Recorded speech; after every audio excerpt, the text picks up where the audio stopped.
বাঁধন রূপের অধিকারী লিখেছেন সুমি চৌধুরী। কণ্ঠে আমি তাসনোভা পর্বতই। বাঁধন তিলমাত্র বিচলিত না হয়ে অফিসারের চোখের দিকে তাকিয়ে শান্ত স্বরে বলল, আপনাদের কাজে কি সত্য মিথ্যা যাচাই না করেই কেবল অনুমানের ভিত্তিতে অন্যকে সন্দেহ করা, এজন্য কি আপনাদের পুলিশের চাকরি দেওয়া হয়েছে? অফিসার এবার অগ্নিশর্মা হয়ে বাঁধনের খুব কাছে এগিয়ে এলেন। এই ছেলে, তোমার সাহস তো কম না। তুমি কার সামনে দাঁড়িয়ে কথা বলছো তা কি তোমার অন্তত ধারণা আছে? বাঁধন একটুও না থমে গিয়ে আগের মতো নির্লিপ্ত গলায় উত্তর দিল, হ্যাঁ জানি, আমার সামনে দাঁড়িয়ে আছেন পেশায় একজন পুলিশ, যার মূল কাজ দেশ সেবা করা। কিন্তু তিনি এখন এক মারাত্মক ভুল করেছেন, যার মাসুল পরে তাকে দিতেই হবে। পুলিশ অফিসারটি এবার সত্যিই চরম ক্ষেপে গেলেন। পরিস্থিতি নিয়ন্ত্রণের বাহিরে যাচ্ছে দেখে আকাশ ভিড় ঠেলে ঝটপট এগিয়ে এলো। সে বাঁধনের হাত চেপে ধরে চাপা স্বরে বলল, কি করছিস এসব? অযথা এই ঝামেলায় তুই নিজেকে জড়াচ্ছিস কেন? বাঁধন আকাশের কথার কোনো উত্তর দিল না। সে আকাশের হাত ছাড়িয়ে নিয়ে অত্যন্ত ধীরে স্থিরে সেই যুবক দুটোর সামনে গিয়ে দাঁড়ালো। তাদের চোখের দিকে গম্ভীর দৃষ্টিতে তাকিয়ে এসে ঠান্ডা গলায় জিজ্ঞেস করল, যিনি খুন হয়েছেন তিনি আপনাদের কে হন? বড় ছেলে ফুপি কাঁদতে কাঁদতে বলল, আমার মা হন। আর মাকে খুন করেছে আমার এই ছোট ভাই। পাশের ছেলেটি মুহূর্তে চিৎকার করে প্রতিবাদ করে উঠল, একেবারে মিথ্যা কথা, আমি মাকে খুন করি নাই।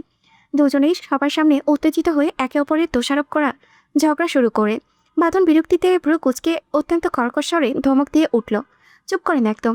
রিমান্ডে নিলে সত্যি কোনটা তখন এমনি এমনি বেরিয়ে আসবে।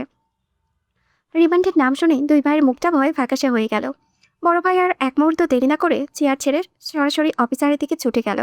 তিনি অফিসারকে টেনে এক কোণে নিয়ে গিয়ে হাউমাউ করে কেঁদে পায়ে ধরে বললেন, স্যার স্যার আমাকে বাঁচান, আমাকে রিমান্ডে নেবেন না স্যার, আমি সহ্য করতে পারবো না, বাঁচান আমাকে। অফিসার সস্নিগ্ধ চোখে ভ্রু কুচকে তাকালেন। তিনি গম্ভীর গলায় বললেন, বাঁচাবো মানে? কোনটা কি আপনি করেছেন?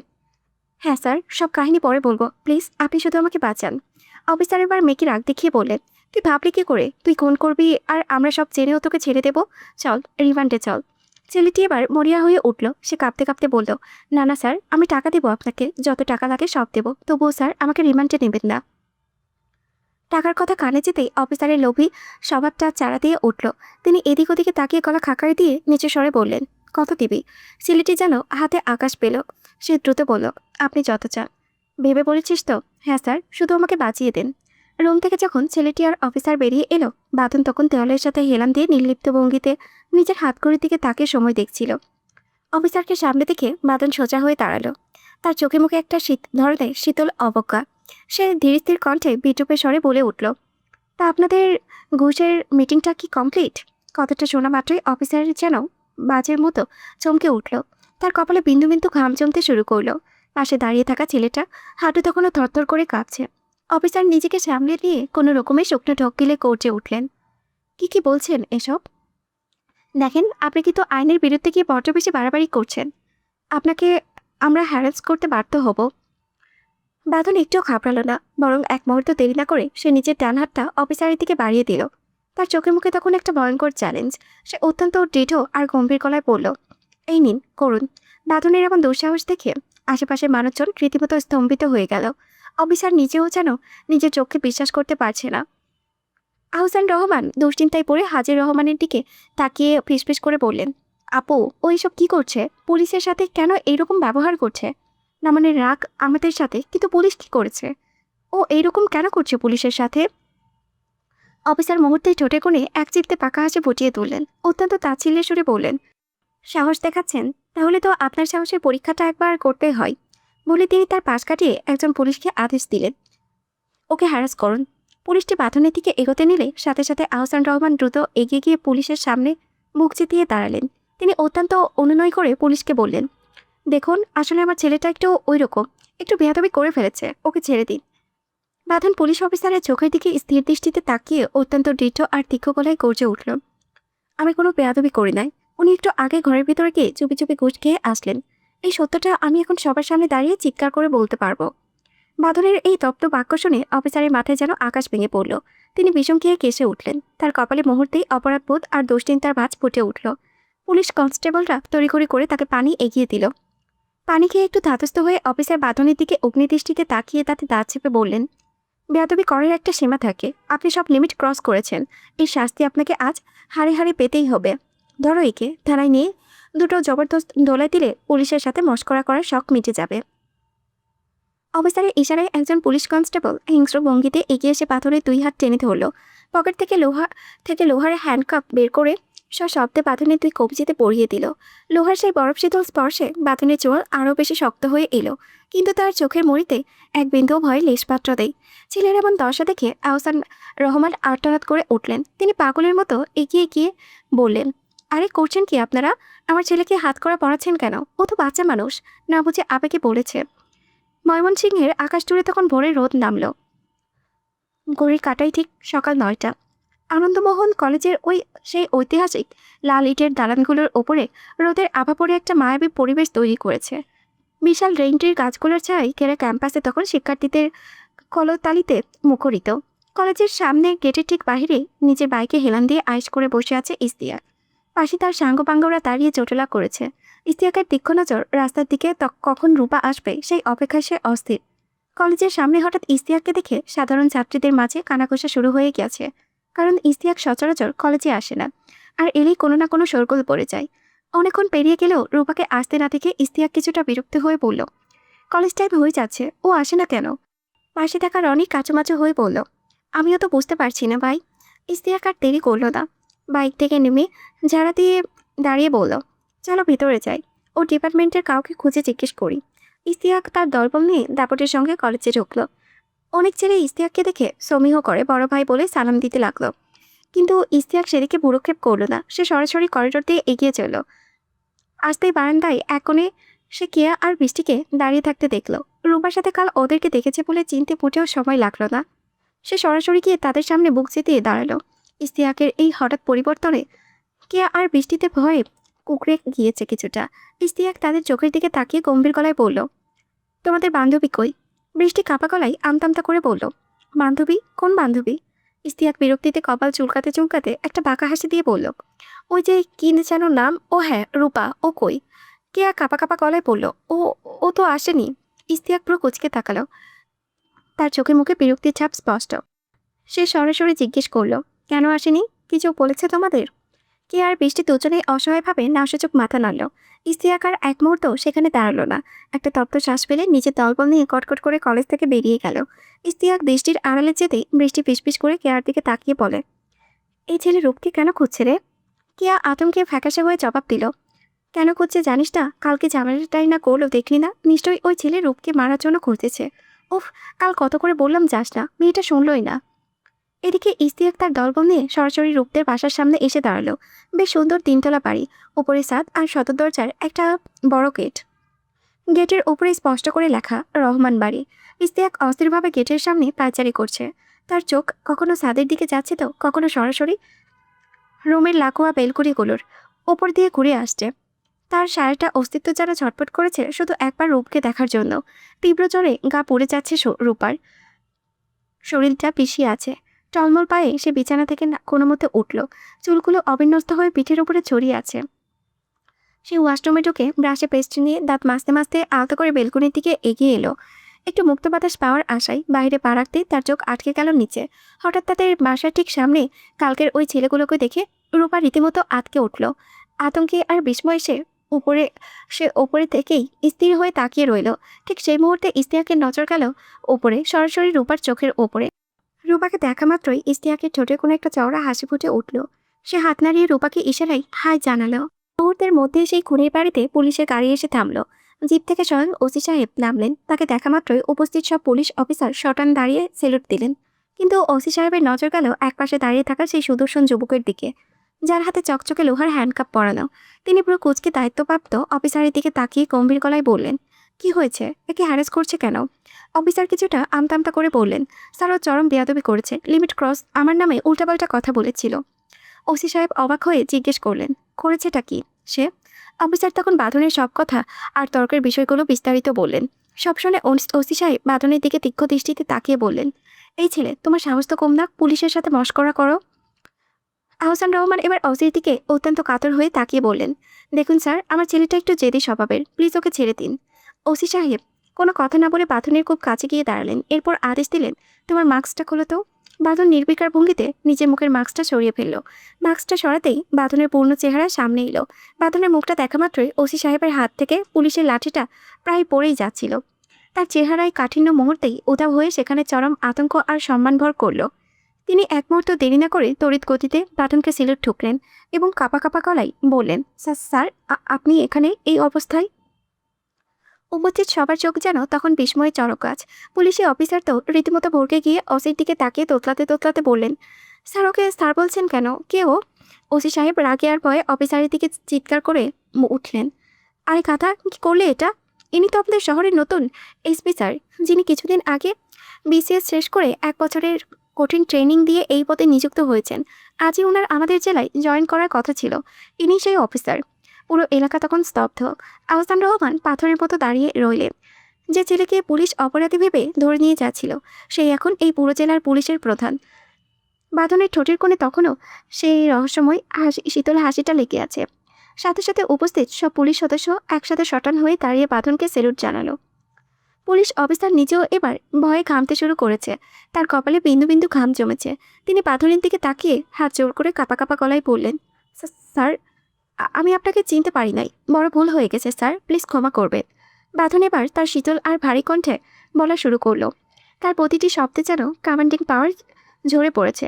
সে অফিসারের চোখের দিকে তাকিয়ে সরাসরি বলল, মানুষ ভুল করে বলেই তার জন্য ক্ষমার জায়গা থাকে। আমি আপনাকে শুধরানোর একটা সুযোগ দিতে চাই। নিজেকে বদলে ফেলুন অফিসার। আর মনে রাখবেন, পুলিশের কাজ মানুষকে সেবা দেওয়ার ক্ষমতায় অপব্যবহার করার হ্যারাস করা নয়। যদি সম্মান নিয়ে চাকরি করতে চান, তবে এই কেসটা এখন আপনার হাতে দিলাম। এই দুজন ছেলেকে জেলে নিয়ে এমনভাবে জেরা করবেন যেন সত্যটা বেরিয়ে আসে। 3 দিনের মধ্যেই আমার আসল খুনি চাই।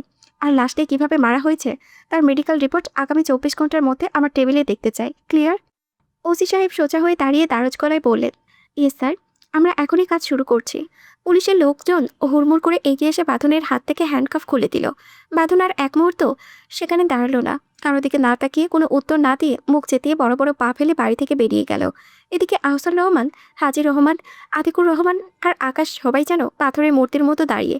যা ঘটলো আর যা শুনলেন সব কিছু যেন তাদের মাথার ওপর দিয়ে গেল। শুধু এতটুকুই কানে বাজছে যে বাঁধন এই শহরের নতুন এসপি। আহসান রহমান ভাবতেই পারছেন না, যাকে তিনি 14 বছর আগে রাগের মাথায় পুলিশের হাতে তুলে দিতে চেয়েছিলেন, সেই ছেলেটাই এখন গোটা জেলার প্রধান রক্ষক। পুরো এলাকায় এক অদ্ভুত নিস্তব্ধতা নেমে এলো। 5 দিন কেটে গিয়েছে। রূপা এখন শারীরিকভাবে সুস্থ হয়েছে বোধ করেছে। গত 5টা দিন তার ওপর দিয়ে যেন তুফান বয়ে গিয়েছে। টানা 5টা দিন সে জ্বরে বিছানায় পড়েছিল। এত দীর্ঘ সময় ধরে জ্বর তার এর আগে কখনো থাকেনি, কিন্তু এইবার শরীরটা যেন কিছুতেই সায় দিচ্ছিল না। এদিকে বাঁধন যে এই শহরের নতুন এসপি, তার উপাচারা রহমান বাড়ির সবাই জেনে গেছে। আহসান রহমান নিজের কাছে করা ব্যবহারে কথা ভেবে এখন ছেলের সামনে যেতেও লজ্জা পাচ্ছেন। রজনী রহমান অবশ্য মনে মনে ভীষণ খুশি হয়েছেন বাঁধন আজ এত বড় পদে আসীন হয়েছে বলে। আর শান্তা তো বাঁধনের জন্য রীতিমতো পাগল হয়ে গেছে। কিন্তু রজনী রহমানের কড়া নিষেধ থাকায় সে বাঁধনের ব্যাপারে রূপাকে কিছুই বলতে পারছে না। এই 5 দিনে রূপা অনেকবার বাঁধনের সাথে দেখা করতে চেয়েছিল, কিন্তু বাঁধন যেন কর্পূরের মতো উবে গিয়েছে। বাঁধন এখন ময়মনসিংহের পুলিশ সুপারের কার্যালয়ে সকাল 10টা থেকে ডিউটিতে জয়েন করেছে। সারাদিন কাজের চাপে থেকে সে রাতে অনেক দেরিতে বাড়ি ফেরার ফলে রূপার সাথে তার একবারের জন্য দেখা হয়নি। জ্বরে করে রূপা বারবার বাঁধনের মুখটা দেখতে চেয়েছিল, কিন্তু তার সেই বড় ভাই একবারের জন্য ছোট বোনটাকে দেখতে আসেনি। বাঁধনের এই উদাসীনতা আর অনুপস্থিতিতে রূপার মনে এক আকাশ অভিমান জমেছে। সকাল 9টা। রূপা ধবধবে সাদা কলেজের ইউনিফর্ম পরে তৈরি হয়ে নিচে নামলো। গত 5টা দিন সে তীব্র জ্বরের ঘোরে বিছানায় পড়েছিল, তাই আজ শরীরটা একটু দুর্বল লাগলেও তাকে কলেজে যেতেই হবে। নাস্তা শেষ করে রূপা সোজা শান্তার ঘরের দিকে পা বাড়ালো। শান্তা কেন যেন এখনো নিচে নামে না, সেটা দেখা দরকার। শান্তার ঘরে ঢুকে রূপা দেখলো শান্তা বিছানায় আয়েশ করে শুয়ে ফোনের স্ক্রিনে তাকিয়ে আপন মনে মিষ্টি মিষ্টি হাসছে। রূপা সামনে এগিয়ে গিয়ে দাঁড়ালো, প্রশ্ন করে, আপু তুমি বসে আছো, ভার্সিটি যাবে না? শান্তা যেন হঠাৎই চমকে উঠল। হড়বড় করে ফোনের লক বন্ধ করে সে কাচুমাচু হয়ে অসুস্থতার ভান ধরল। না রে, আজ শরীরটা একদম ভালো লাগছে না, তুই যা, আমি আজ আর যাব না। রূপা চিন্তিত মুখে বলল, কেন আপু, কি হয়েছে তোমার?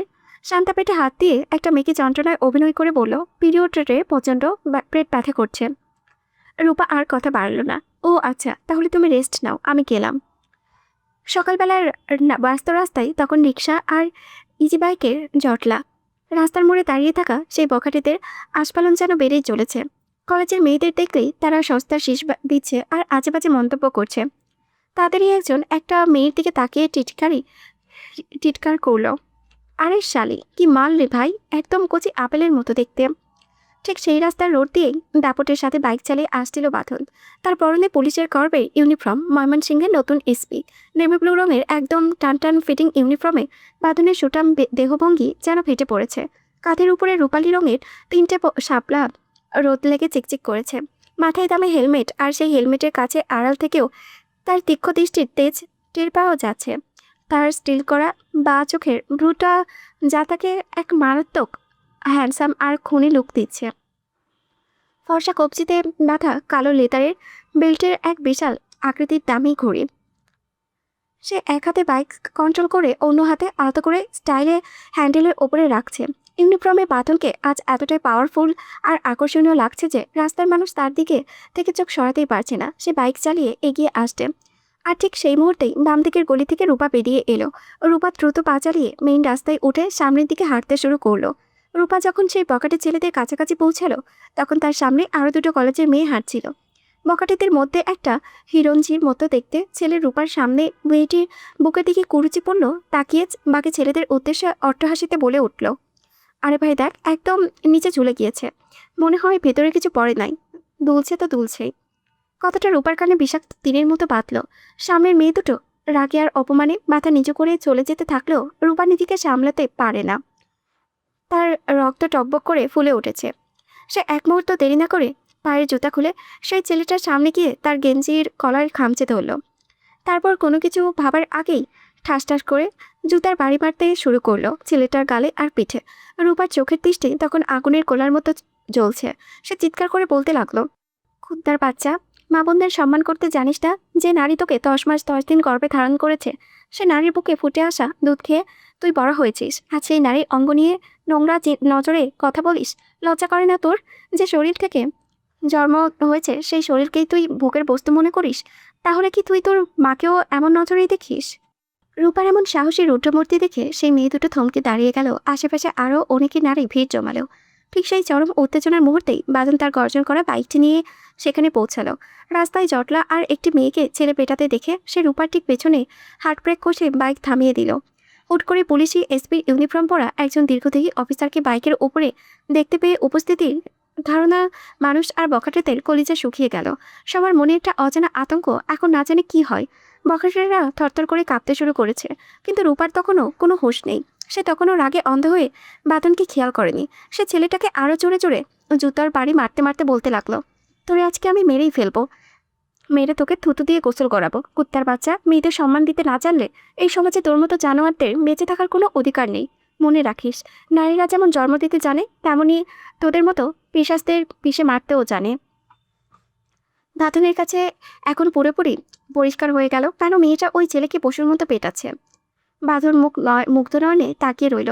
মেয়েটার অদম্য সাহস থেকে সে মনে মনে বেশ অবাক হলো, কিন্তু সে মেয়েটার মুখ দেখতে পারছে না, কারণ মেয়েটা উল্টো দিকে ঘুরে আছে। বাঁধনের নজর গেল মেয়েটার কাঁধে থাকা কলেজ ব্যাগের উপরে। মুহূর্তে তার মনে পড়ে গেল 5 দিন আগে সেই বৃষ্টির দিনের কথা। ওই দিন রাস্তায় যে মেয়েটিকে দেখেছিল, ওই মেয়েটির ব্যাগটাও হুবহু একই। তবে কি এই সেই মেয়েটা? বাঁধন তার স্টিল করা ভ্রুকুচকে গভীর দৃষ্টিতে তাকিয়ে রইল। রূপা ইচ্ছে মতো ছেলেটাকে জুতোপিটা করে হাঁপাতে হাঁপাতে ঘুরে দাঁড়ালো। আর ঠিক সেই মুহূর্তেই বাঁধনের সাথে তার চোখাচোখি হলো। বাঁধনের হেলমেটের গ্লাসের নিচে সেই চেনা মায়াবী আর তীক্ষ্ণ চোখ দুটো দেখা মাত্রই রূপা চমকে উঠল। তার বুকের ভেতরটা আবারও সেই অজানায় ধক করে উঠল। এদিকে বাঁধনও অপলক দৃষ্টিতে তাকিয়ে আছে রূপার দিকে। সে ভাবতেই পারেনি আবারও এই মেয়েটার সাথে তার আবারও দেখা হবে আজকের এই সাহসী রূপ দেখে। সে সত্যিই বিস্মিত। বাঁধনের গায়ে বাংলাদেশের পুলিশি ঝকঝকে ইউনিফর্মটা দেখে রূপা আরেক দফা স্তম্ভিত হয়ে গেল। তার মানে কি এই ছেলেটা পুলিশ? সেই দিন কি তবে কোনো ভূত দেখেনি, রক্ত মাংসের মানুষই দেখেছিল?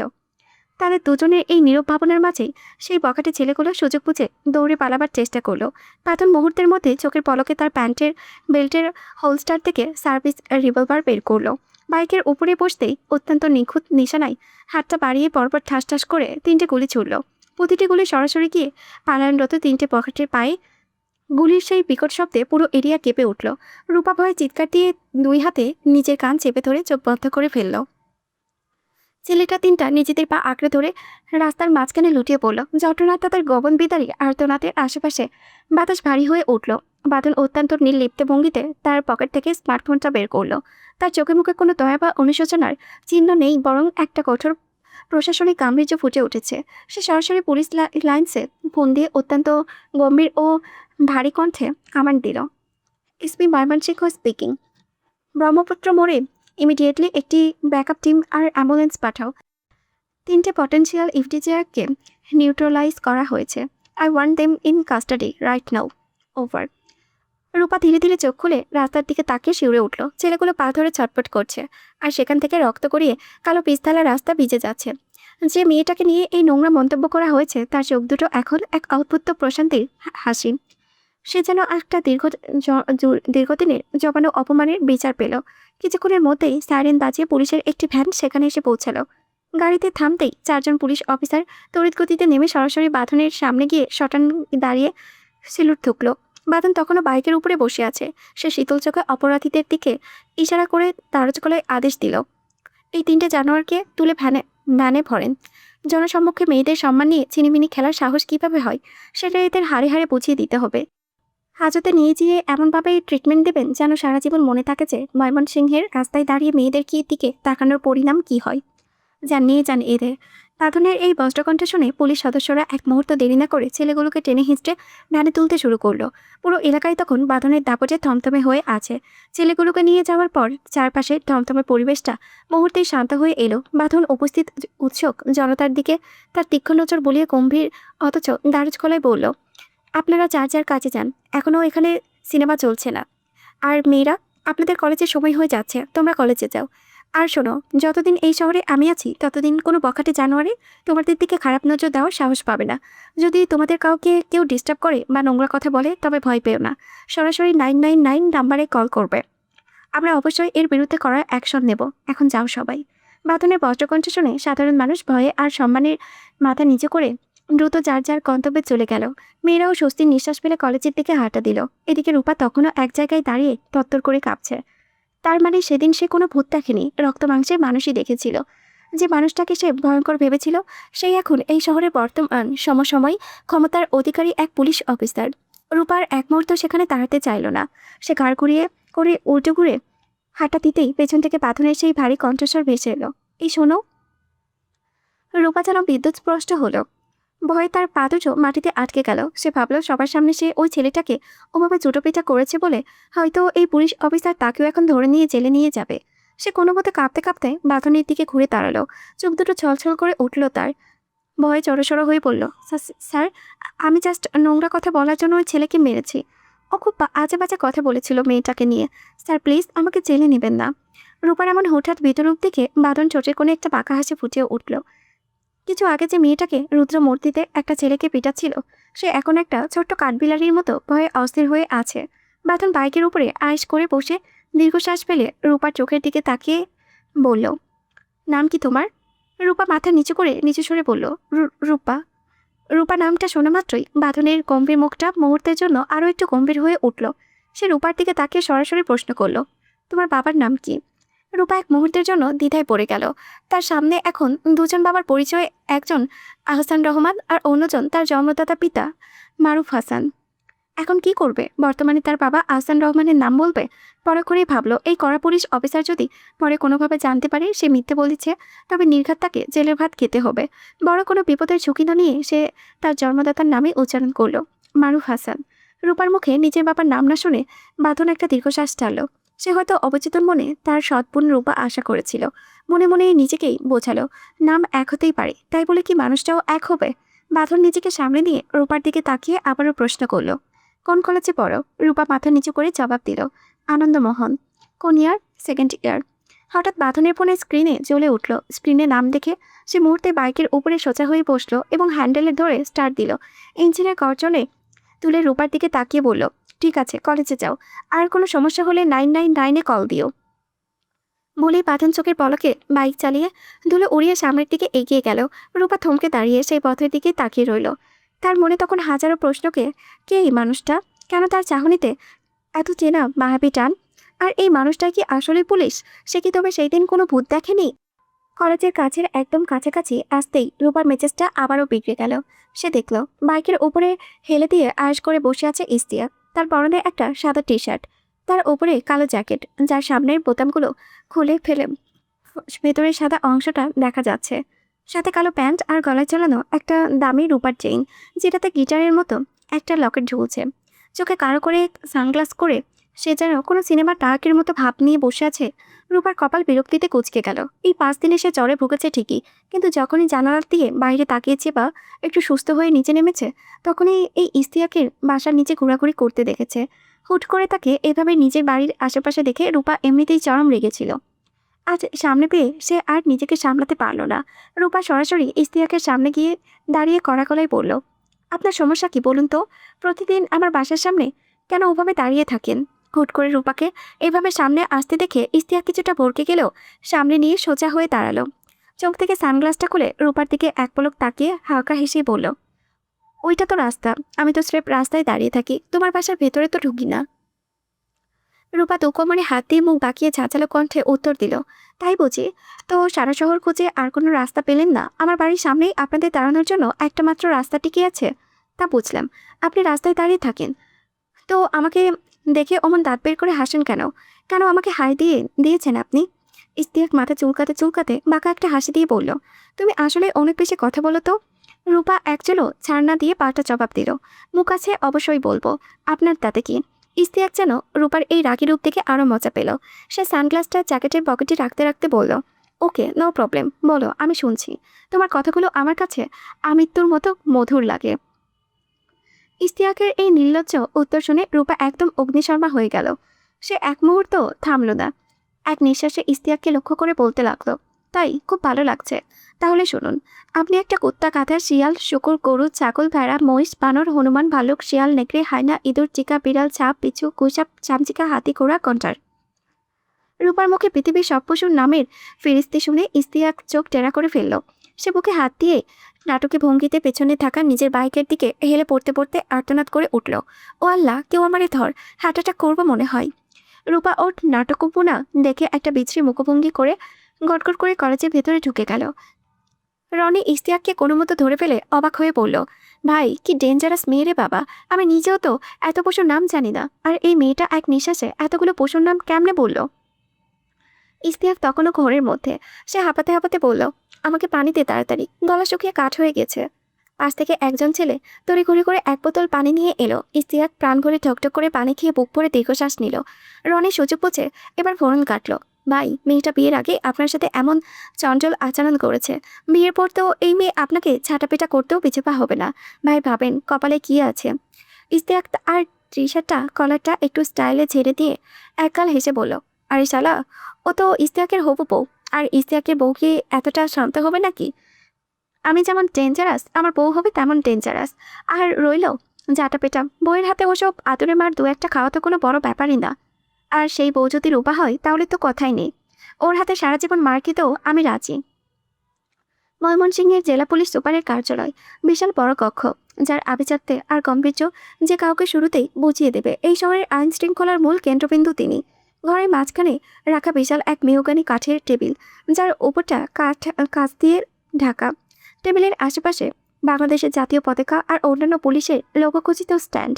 সুসজ্জিত আলমারিতে সারিবদ্ধভাবে সাজানো আইনের মোটা মোটা বই, আর দেওয়ালের একপাশে টাঙানো বেগম খালেদা জিয়া ও বর্তমান প্রধানমন্ত্রীর ছবি।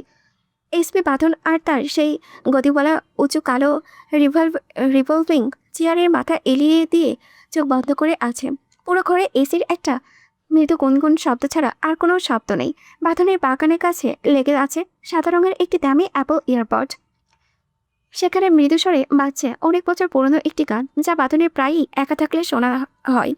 হঠাৎ বাঁধনের চোখের পাতায় ভেসে উঠল 5 দিন আগের সেই দৃশ্য। ঝুম বৃষ্টিতে ভিজে এক পাগলি মেয়ে আপন মনে নাচছে আর গান গাইছে। পরক্ষণে তার মনে পড়ল আজকের সকালের ঘটনা। সেই মেয়েটিকে কেমন কাঠবিড়ালির মতো ভয়ে কুকড়ে দাঁড়িয়ে আছে তার সামনে। রূপার সেই ভীত চাহনি আর মায়াবী মুখের কথা ভেবে বাঁধনের ঠোঁটের কোণে অজান্তেই একটা ভুবন ভুলানো রহস্যময় হাসি ফুটে উঠল। সে চোখ বন্ধ রেখে চেয়ারে হেলদুল করতে করতে ব্লুটুথে বাজতে থাকা গানের সুরের সাথে তাল মিলিয়ে গুনগুনিয়ে গেয়ে উঠল, চাঁদনি পরশে কে আমার স্মরণ করে, কে আয়সা দাঁড়িয়েছে গো আমার দুয়ারে। গানের রেশ কাটতে না কাটতেই দরজার কাছে থেকে আসা পরিচিত একটা জোরালো গলা খাকারিতে বাঁধনের ভাবনায় চেপ পড়ে। সে দ্রুত চোখ মেলে তাকালো এবং কান থেকে ইয়ারপডটা খুলে টেবিলের ওপরে রাখলো। দরজায় হেলান দিয়ে দাঁড়িয়ে আছে এক থানায় নতুন ওসি অখিল, যে মাত্র 2 দিন আগে এখানে জয়েন্ট করেছে। অখিলের সাথে বাঁধনের বন্ধুত্ব আজকের নয়, ঢাকায় থাকার সময় থেকে তাদের মধ্যে একটা গভীর বন্ধুত্বপূর্ণ সম্পর্ক গড়ে উঠেছে। অখিল এগিয়ে এসে বাঁধনকে একটা সেলুট দিয়ে হো হো করে হেসে বলল, কিরে এসপি সাহেব, একা একা চেম্বারে বসে বিরোহী গান ধরলি নাকি? আমি তো ভাবলাম কোনো সিরিয়াস ফাইল দেখছিস। বাঁধন মৃদু হেসে চেয়ার থেকে সোজা হয়ে বসল। তুই কি স্রেফ আমার গান শোনার জন্য দাঁড়িয়ে দাঁড়িয়েছিলি? বস অখিল, কেসটার আপডেট কি বল। অখিল সামনের চেয়ারে ধপ করে বসে একটা ফাইল টেবিলের উপরে এগিয়ে দিয়ে বলল, অবস্থা খুব একটা ভালো না রে। এই যে ব্যবসায়ী খুনের কেসটা, এটা 3 দিন জটিল হচ্ছে। আমরা সিসিটিভি ফুটেজ চেক করেছি, কিন্তু খুনি এতটাই স্মার্ট যে কোনো ক্যামেরাতেই তার চেহারা স্পষ্ট আসেনি, সব জায়গায় ব্লার হয়ে আছে। বাঁধন ফাইলটা হাতে নিয়ে উল্টোতে শুরু করলো। তার তীক্ষ্ণ নজর প্রতিটি পাতার ওপরে দিয়ে দ্রুত চলে যাচ্ছে। সে ভ্রু কুঁচকে একটি ফরেন্সিক রিপোর্টের দিকে তাকিয়ে রইল। তার মানে তুই বলতে চাচ্ছিস আমরা এখনো অন্ধকারে?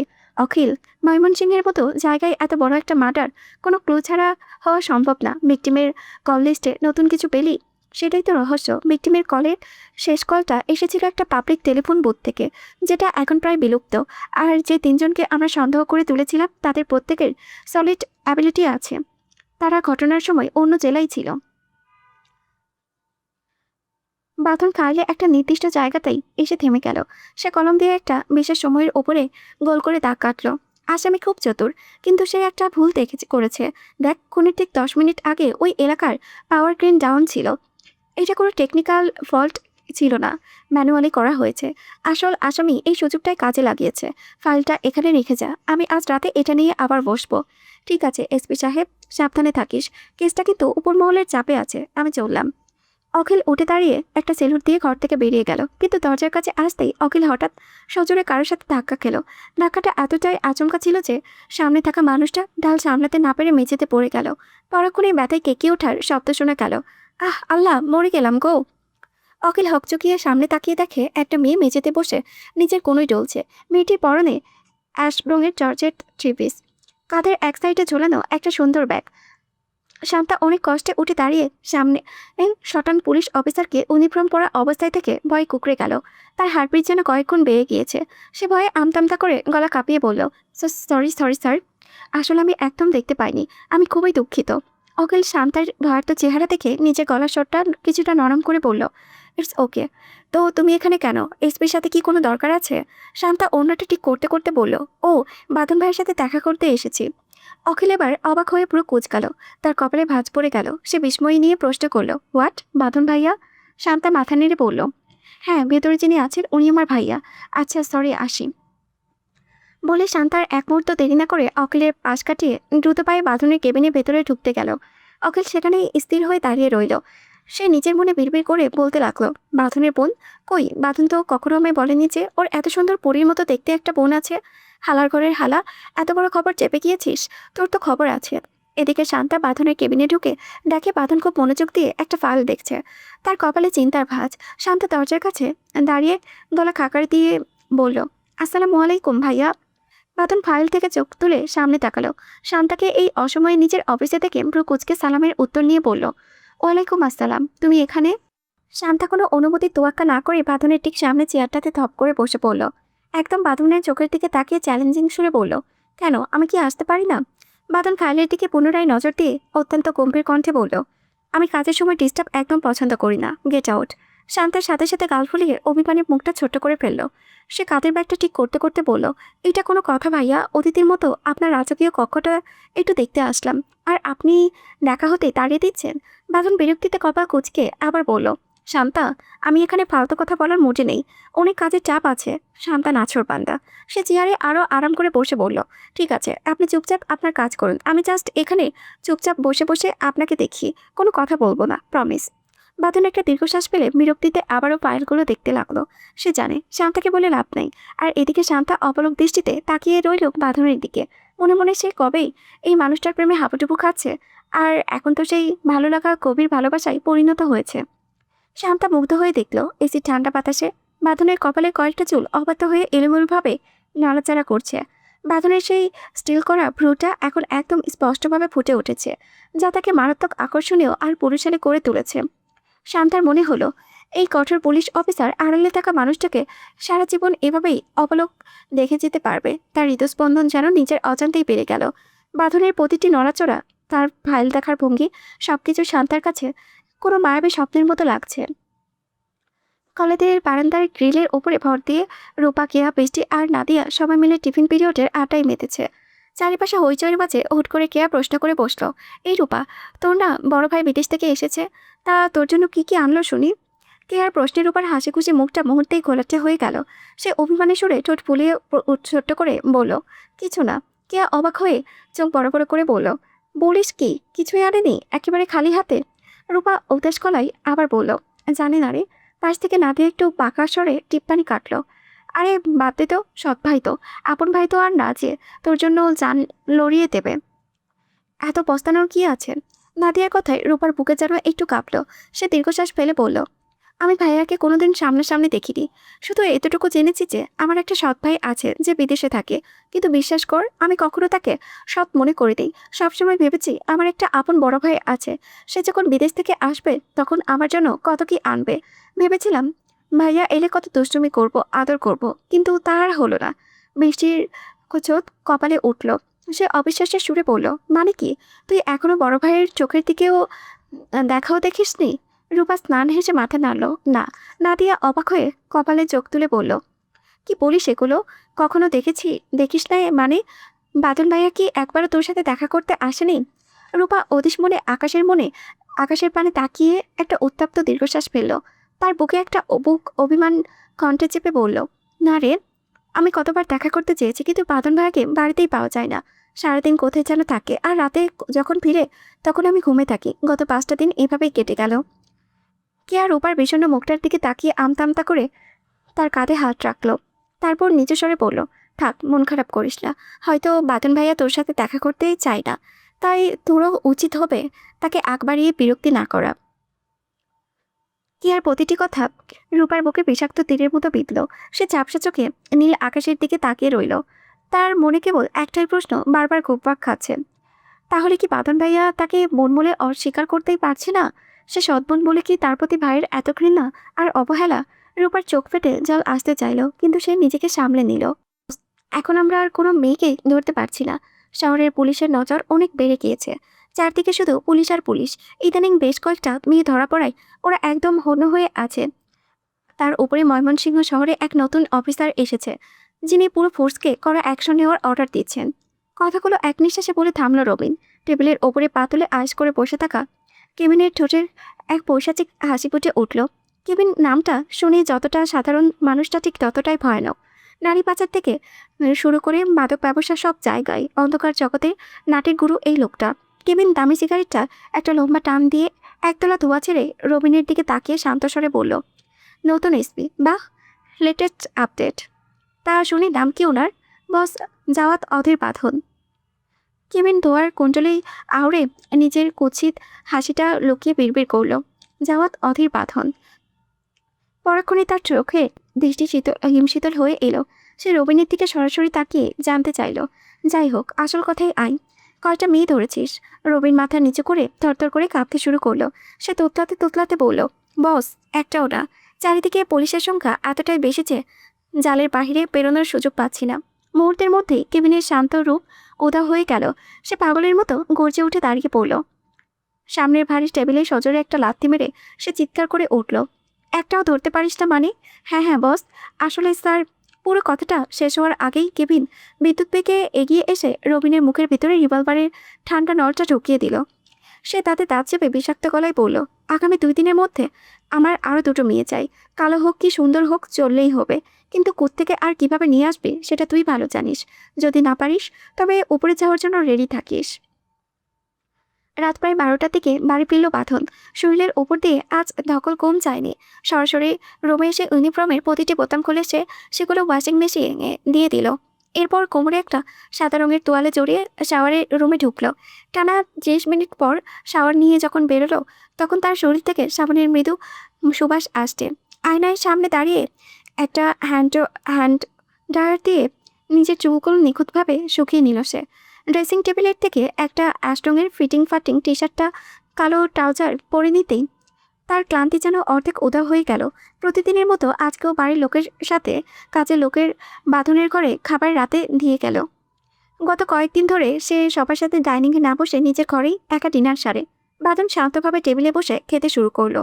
ঠিক তখনই কোনো অনুমতি না নিয়ে রুমে ঢুকলো আকাশ। সে সরাসরি গিয়ে বাঁধনের নরম বিছানায় আয়েশ করে শুয়ে পড়ল। তোর জন্যই এতক্ষণ অপেক্ষা করছিলাম। তা আজ মার্ডার কেসের নতুন কোনো আপডেট পেলি? বাঁধন আকাশের দিকে একবারও না তাকিয়ে খুব মন দিয়ে খাবার খেতে খেতে বলল, এখন খাচ্ছি। খাওয়ার সময় কোনো প্রফেশনাল কথা বলতে চাচ্ছি না। আকাশ বিছানায় এক হাত মাথার নিচে দিয়ে কাত হয়ে শুয়ে বাঁধনের নির্লিপ্ততার দিকে তাকিয়ে রইল। তারপর একটা তাচ্ছিল্যর হাসি হেসে বলল, শালা, একদম ছোটবেলার মতোই রয়ে গেলি। তোর সেই একঘেয়েমি আর জেদি তো তিল পরিমাণ কমেনি। খাওয়ার সময় কথা বললে কি ভাত হজম হবে না? বাঁধন চামচ দিয়ে হাতের নল মুখে পুরে নিচু স্বরে বলল, জানি না। আকাশ আর কিছু না বলে চুপচাপ শুয়ে রইল। বাঁধন খাওয়া শেষ করে একপাশে বিছানায় ল্যাপটপ নিয়ে বসত। ল্যাপটপটা ওপেন করতে করতে সে আকাশের উদ্দেশ্যে বলল, তোর খবর কি? কিছু করবি নাকি সারা জীবন এভাবেই থাকবি? আকাশ একটা দীর্ঘশ্বাস ছেড়ে বলল, দেখছি না কি করা যায়। সারা জীবন তো আর এইভাবে বেকার থাকা যায় না। ভাবছি কলেজের প্রফেসর হিসেবে জয়েন করব। বাঁধন কিবোর্ড থেকে হাত উঠিয়ে ভ্রু কুচকে বলল, কোন কলেজ? আনন্দমোহন, রূপাদের কলেজ। রূপা নামটা শোনা মাত্রই বাঁধনের চোয়াল আবার শক্ত হয়ে এলো। তার চোখের দৃষ্টি মুহূর্তেই হিমশীতল হয়ে উঠল। আকাশ বুঝতে পারল ভুল সময় ভুল কথা বলে ফেলেছে। সে পরিস্থিতির সামনে কিছু একটা বলতে চাইল, কিন্তু তার আগেই বাঁধন গম্ভীর কণ্ঠে বলল, রুমে যা, আমি ঘুমোবো। আকাশ আর কথা না বাড়িয়ে নিঃশব্দে ঘর থেকে বেরিয়ে গেল। বাঁধন ল্যাপটপটা পাশে রেখে বিছানা ছেড়ে উঠে দাঁড়ালো। মাথাটা কেমন ঝিমঝিম করেছে। এক কাপ কফি খেতে ইচ্ছে করছে ভীষণ। সে ঘর থেকে বেরিয়ে সরাসরি নিচে নেমে রান্নাঘরে চলে এলো। কাজের লোক ঘুমিয়ে পড়েছে, তাই সে নিজেই ব্ল্যাক কফি বানিয়ে নিল। মগভর্তি ধোয়া ওঠা কফি নিয়ে সে ধীর পায়ে বেলকনিতে এসে দাঁড়ালো। বাঁ হাতে ট্রাউজারের পকেটে ঢুকিয়ে দিয়ে ডান হাতটা কফির মগটা শক্ত করে ধরে সামনে অন্ধকার বাগানটার দিকে তাকিয়ে রইল সে। কফিতে একটা লম্বা চুমুক দিতেই গরম তলটা গলা দিয়ে নামার একসময় অদ্ভুত প্রশান্তি দিয়ে গেল। রাতের নিস্তব্ধতায় ঝিঝি পোকার ডাক শোনা যাচ্ছে। সেই নিস্তব্ধতা ভেঙে হঠাৎ বাঁধনের কানে এক চিকন মেয়েলি অথচ ভারী সুরেলা আর মিষ্টি কণ্ঠস্বর বেঁচে এলো। বাঁধন কফির মগ হাতে থমকে দাঁড়িয়ে সেই সুরের উৎস খোঁজার চেষ্টা করলো। সে উঁচু হয়ে পাশের বেলকনিতে দিকে তাকিয়ে দেখল সেই পরিচিত দৃশ্য। বেলকনির গ্রিলের ওপরে দুই পা তুলে ওয়ালের কার্নিশে রেখে দেওয়ালে পিঠ থেকে উল্টো হয়ে বসে আছে একটি মেয়ে। তার লম্বা খোলা চুলগুলো রাতের মৃদু হালকা বাতাসে উঠছে। মেয়েটা উল্টো দিকে করে কিছু একটা করছে। তার হাতের কোনোই দুটো বারংবার নড়ছে। বাঁধন কয়েক মুহূর্তের জন্য স্থবির হয়ে গেল। তার হৃদস্পন্দন যেন এক মুহূর্তের জন্য থেমে আবারও বিদ্যুৎ বেগে ধক করে উঠল। এই সেই বেলকনি যেখানে সে কয়েক রাত আগে রূপাকে দেখেছিল। তবে কি এটা রূপাই? বাঁধনের সেই গভীর ভাবনার মাঝে রাতের নির্জনতা চিরে সেই মায়াবী সুর আবারও তার কানের কাছে আসতে পড়ল। রূপা আপন মনে গেয়ে উঠল, যেমন করে ঝিনুক মাঝে লুকিয়ে থাকে মুক্ত, তেমন করে আমার হৃদয় তোমার সাথে যুক্ত। রূপার এই মায়াবী সুর বাঁধনের হৃৎপিণ্ডের হৃদস্পন্দন কয়েকগুণ বাড়িয়ে দিল। বুকের ভেতরে একটা অদ্ভুত তোলপাড় শুরু হয়েছে, যা বাঁধন নিজেও ব্যাখ্যা করতে পারছে না। কেন ওই মেয়েকে দেখলে তার ভেতরটা এমন দুমড়ে মুচড়ে যাচ্ছে? কেন এই কণ্ঠস্বর তার এতটা চেনা মনে হচ্ছে? তার মনে হলো এই সুর সে আগেও কোথাও শুনেছে। কেন এক শান্ত দুপুরে কিংবা কোনো একটা পথে? এদিকে ব্যালকনির টিমটিমে আলোয় রূপা তখন ড্রয়িং প্যাডে আনমনে আঁকিবুকি কাটছিল। মনটা তার ভীষণ খারাপ থাকলে রাতের এই নিস্তব্ধতায় বেলকনিতে একা বসে সাদা খাতায় পাখিয়ে চিমছাম বাড়ি, অচেনা মানুষ কিংবা রঙিন ফুলের ছবি আঁকা তার পুরনো অভ্যাস। এভাবে নিরলস চর্চা করতে করতে অবহেলায় আঁকা সেই ছবিগুলোতে এখন সে চ্যাম্পিয়ন আর্টিস্টের ছোঁয়া লেগে গেছে। কিন্তু আজ পেন্সিল হাতে নিয়ে রূপার মনটা কেমন যেন অচেনা একটা ভাবনায় হারিয়ে গেল। সে বাড়ি, ফুল বা কোনো চেনা অবয়ব আঁকল না। নিজের অজান্তে গভীর ভাবনায় ডুব থেকে সে প্যাডের পাতায় একজোড়া পুরুষের চোখ ফুটিয়ে তুলল। আকাশ এসতেই তখন সে ড্রয়িং প্যাডটা নিজের সামনে ধরল। মুহূর্তে চমকে উঠল। অবচা ঝাপসা আলোতেই সাদা প্যাডের উপরে স্পষ্ট হয়ে উঠেছে দুই জোড়া তীক্ষ্ণ চোখ, যে চোখ দুটো সে নিজের অজান্তেই ভাবতে ভাবতে এঁকে ফেলেছে। রূপায় স্তব্ধ হয়ে রইল। পেন্সিল ধরা হাতটা অবশ হয়ে এলো। সে নিজের আঁকা ছবিটার দিকে অপলক দৃষ্টিতে তাকিয়ে মনে মনে নিজেকেই প্রশ্ন করল, এই কার ছবি আঁকলো সে? হঠাৎই রূপা চমকে খেয়াল করল ড্রয়িং প্যাডে আঁকা তার এই তীক্ষ্ণজোড়া চোখজোড়ার বা চোখের ভ্রুতে একটা সূক্ষ্ম করা কাটা দাগটা এঁকে ফেলেছে। ওই সামান্য দাগটা দেখা মাত্রই তার বুকের ভেতরটা যেন অজানা ভয়ে থকথক করে উঠল। এক মুহূর্ত দেরি না করে সে চোখ দুটো শক্ত করে বন্ধ করলো। সাথে সাথে তার বন্ধ চোখের পাতায় ভেসে উঠল আজকের ব্যস্ত রাস্তায় দেখা সে ভয়ঙ্কর সুন্দর পুলিশ ছেলেটার চোখ। ঠিক তারপরই ভেসে উঠল সেই বৃষ্টির দিনের রহস্যময় অবয়ব, যার চোখ দুটো হুবহু একই। রূপার সারা শরীর শিউরে উঠল। তার মানে কি সে নিজের অজান্তেই ওই অচেনা পুরুষের চোখে আটকালো? কিন্তু কেন? কেন এই চাহনি, তীব্র চাহনি আর ওই স্টিল করা ভ্রু তাকে এতটা আচ্ছন্ন করে রাখলো? আর ওই পুরুষের চোখের দিকে তাকালে কেন এত নেশা লাগছে? নজরের স্নিগ্ধ আজান চারিদিকে নিস্তব্ধতা ভেঙে একটা পবিত্র আবেশে ছড়িয়ে দিচ্ছে। সেই সুরের পাথে বাতনের ঘুম ভাঙল। প্রতিদিনের মতোই আজও সে দ্রুত বিছানা থেকে ফ্রেশ হয়ে অজু করে নিল। এটা নতুন কিছুই নয়। বাদন 5 ওয়াক্ত নামাজে জামায়াতের সাথে পড়ার চেষ্টা করে। 1 ওয়াক্ত নামাজ মিস দেয় না। মাথায় সাদা একটা টুপি পরে সে যখন সদর দরজায় পৌঁছালো, দেখলো আহসান রহমান পাঞ্জাবি পরে আগেই থেকে দাঁড়িয়ে আছেন। আহসান রহমান 5 ওয়াক্ত নামাজ মসজিদে গিয়ে পড়েন, আর বাঁধন ফেরার পর থেকে তিনি সবসময় ছেলের অপেক্ষায় থাকেন যাতে একসাথে যাওয়া যায়। বাঁধন কোনো কথা না বলে হাঁটতে শুরু করলো গম্ভীর মুখে। আহসান রহমানও নিঃশব্দে তার পাশে পা মেলালেন। মসজিদের দিকে যাওয়ার পথে আহসান রহমান হঠাৎ খুব করুণ স্বরে বলে উঠলেন, আমি যদি কখনো মরে যাই তখনই কি আমার উপরে এইভাবে রেখে থাকবি? বাদনের চলার গতি এক মুহূর্তের জন্য থমকে গেল। কলিজার ভেতরে একটা মোচড় দিয়ে উঠল। সে নিজের আবেগ প্রকাশ করল না। বাবার দিকে না তাকিয়ে সেই ঠান্ডা গলায় বলল, আল্লাহর আসিম ইবাদতের উদ্দেশ্যে যাচ্ছি। রাস্তায় দাঁড়িয়ে এসব অশুভ কথা আমি শুনতে চাইছি না।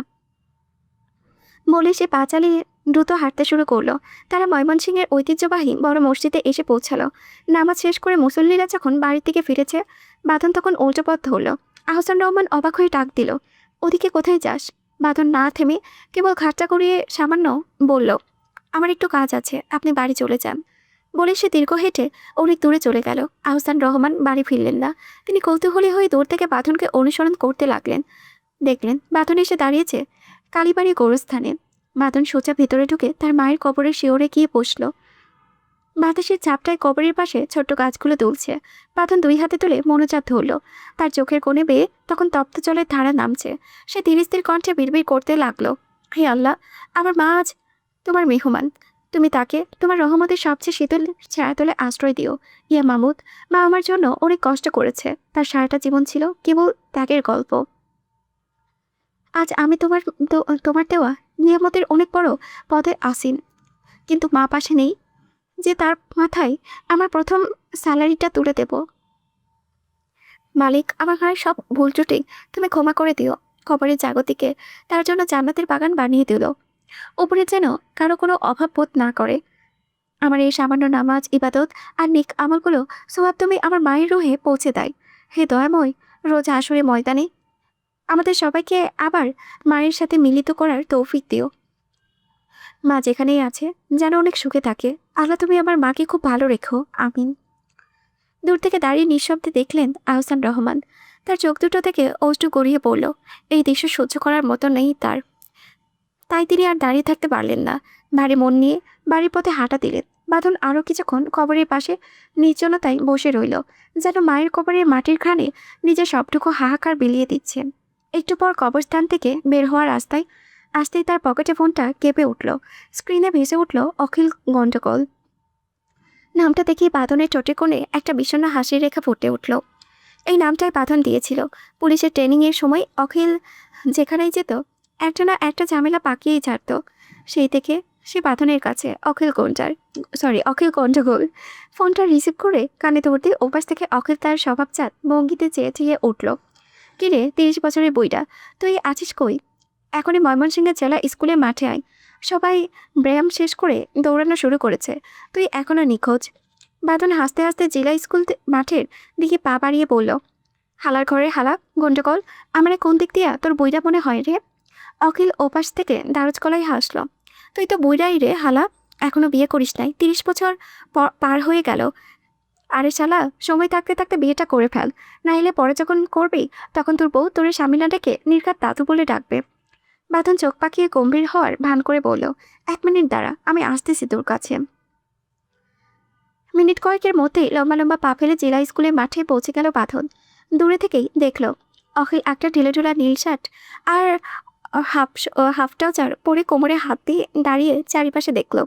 বাঁধন ওর দিকে এমন একটা অগ্নিদৃষ্টিতে এগোচ্ছে যেন সামনে পেলে আজ মেনেই ফেলবে।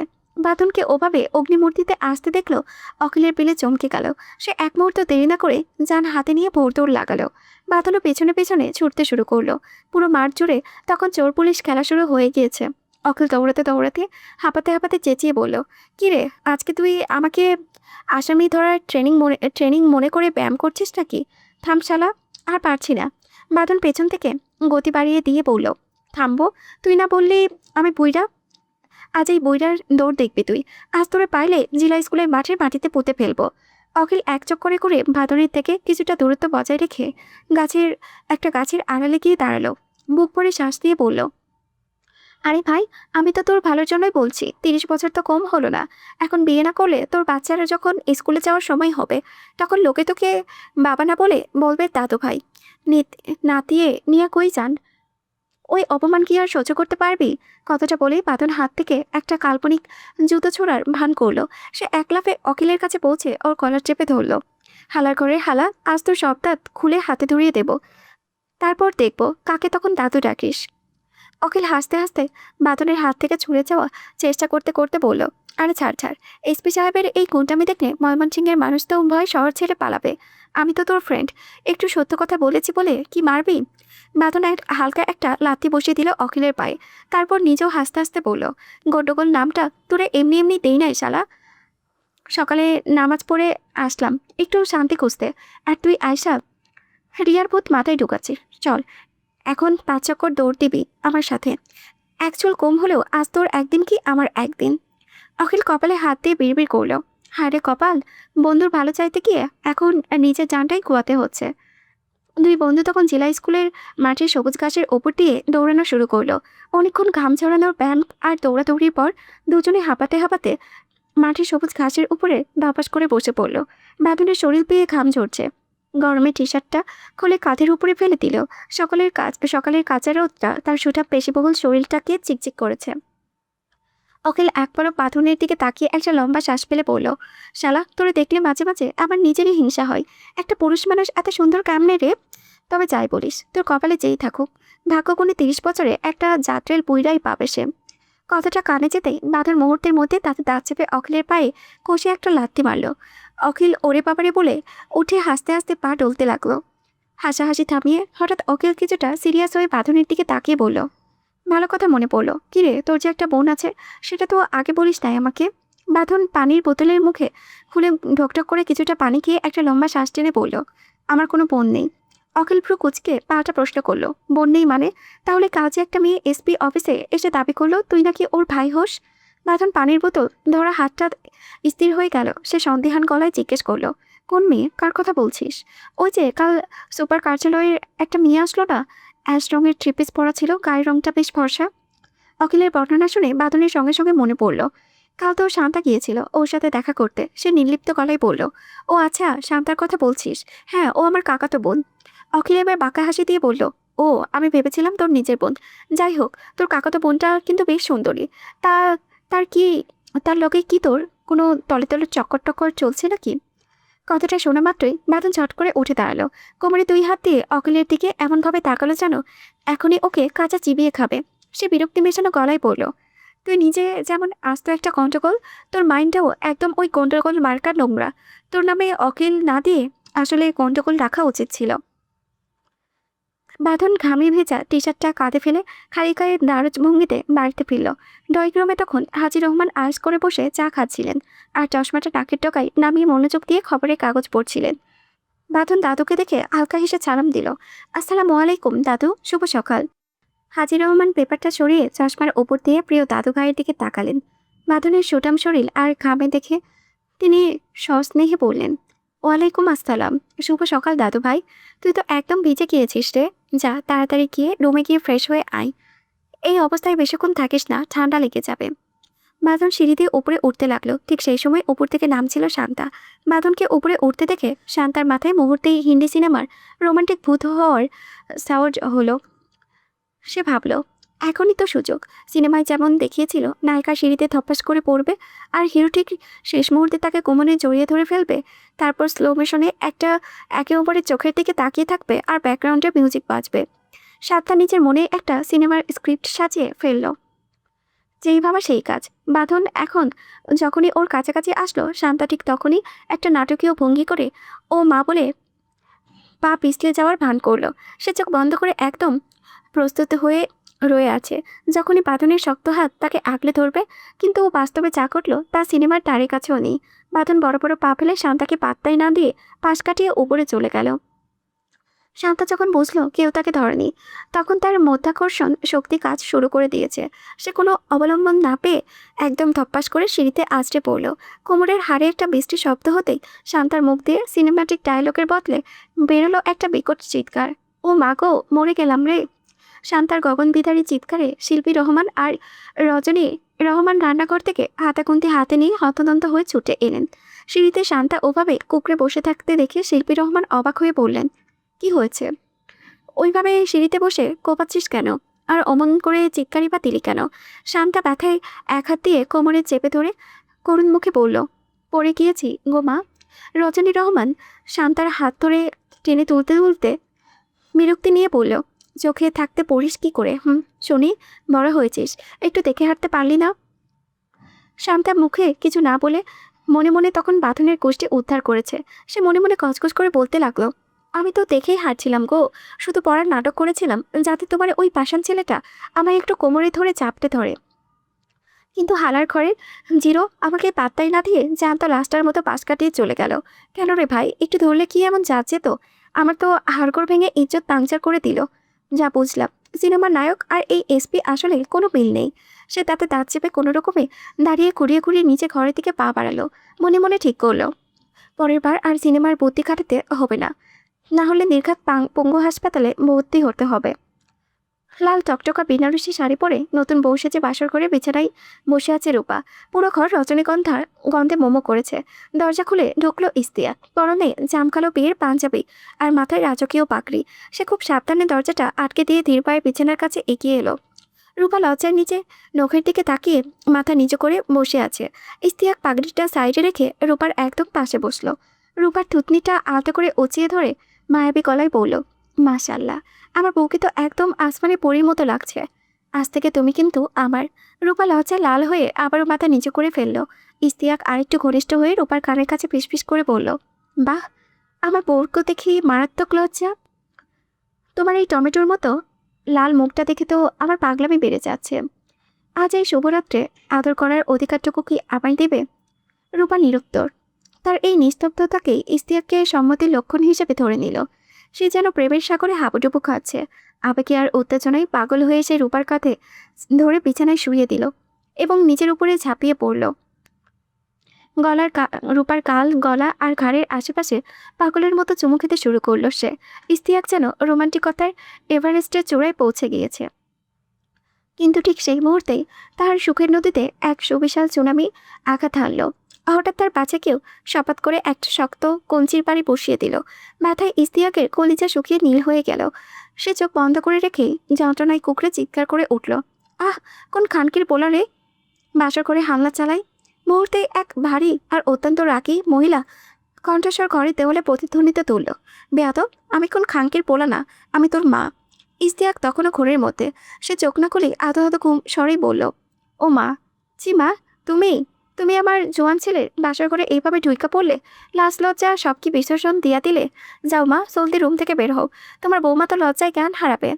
মা ওপাশ থেকে এবার দাঁতে দাঁত চেপে চিৎকার দিলেন, তা বলে কি বাপ, আমার ছেলে কি কোন কোলবালিশের সাথে বাসর করছে?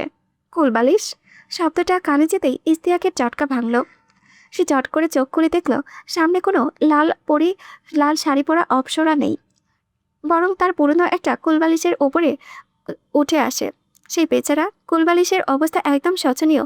ইস্তিয়াকের ভালোবাসার চোটে সেটার তুলো বের হওয়ার উপক্রম।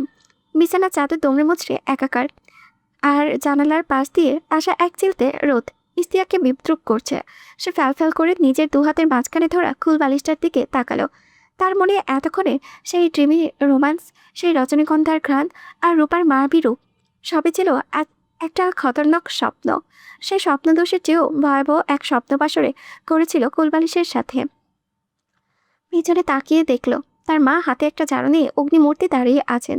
ইশতিয়াক তখন কেমন বুঝতে পারল বাসর তো দূরের কথা, আজ তার কপালে ঝাড়ুর নাস্তা লেখা আছে।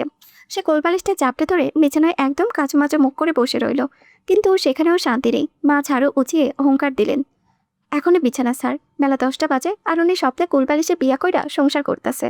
হারামজাদা, মুখ ধুইয়া নিচে আয়, তোর বাসর করার শখ আজ আমি ঝাড়ু দিয়া মিটাইতাছি। ইশতিয়াক বিড়বিড় করে বলল, স্বপ্নটা সুন্দর হলেও মারাত্মক বাজে। আরেকটু হলে তো কোলবালিশকে প্রেগনেন্ট করে দিতাম।